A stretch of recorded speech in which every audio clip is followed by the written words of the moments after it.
नाज़रीन, बरसात सबब पूरी सिंध जियां सिजावल ज़िले में बरसात सबब क़रीबन जा घर बुड़ी विया आहिनि। ग़रीब वीचारा ॿिन वेलनि जी मानी लाइ परेशान आहिनि।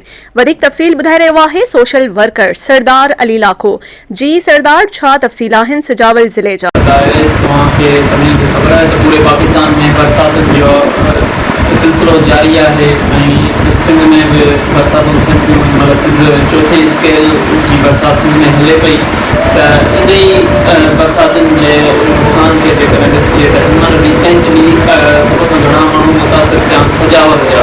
सजावल में हिकिड़ो त बरसात जो अलॻि आफ़त हले पई ऐं उनखां पोइ उते समुंड जो पाणी उमड़ी पियो आहे, जंहिं सबबु तमामु अलाए केतिरा ॻोठ उनजे लपेट में अची विया आहिनि ऐं अलाए केतिरनि माण्हू बेघर थी विया आहिनि। अलाए केतिरा माण्हू जेका सो उते उनजा बचड़ा टिनि ॾींहंनि ताणी उन माण्हुनि जो इहो चवणु आहे टे ॾींहं उन्हनि खाधो न खाधो आहे। उनजो राशन उन पाणीअ में मिलियो वियो आहे। उनजा बचड़ा बुख ते गुज़ारे रहिया आहिनि ऐं उन्हनि सां कंहिं बि हिमल ताणी कंहिं बि राब्तो करण जी कोशिशि न कई आहे, न कंहिं समाजी तंज़ीम, न गवर्नमेंट जे नुमाइंदनि, न वरी जेका सो तव्हां अकेला नुमाइंदा।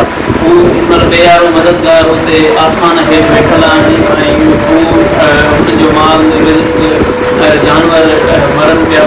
असांजी गुज़ारिश इहा आहे तमामु इदारनि खां, तमामु जेको आहे सोशल वर्किंग वारा इदारा, फलाई तंज़ीमूं, गवर्नमेंट खां, गवर्नमेंट जे नुमाइंदनि खां, त उते वञी उन्हनि जी मदद कयो, उनजे बचड़नि जी मदद कयो। उन जूं फैमिलीज़ जेका हिनमहिल तकलीफ़ में आहिनि, त मुंहिंजी इहा ई दरख़्वास्त आहे त महिरबानी करे सजावल जे अवाम ऐं सिंध में जेको बि हिनमहिल नुक़सान थी रहियो आहे, जिते घणो थी रहियो आहे, त उते तुरंत पुॼी इंसानी जानूं बचायो, इंसान जेका बुख खां मरनि पिया उन्हनि जी मदद कयो।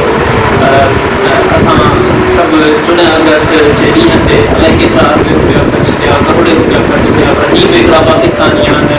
हिते बि असां एतिरो ख़र्च करण में असां हुते पहुचंदासीं जिते हुते हिकिड़ी शइ ते ख़र्च थी सघे थो सिंगिंग गाननि ते, त हिननि ते छो नथो थी सघे, हिननि ते बि ख़र्च कयो वञे। हीअ बि पाकिस्तानी आहिनि, सिंधी आहिनि, हिननि जो बि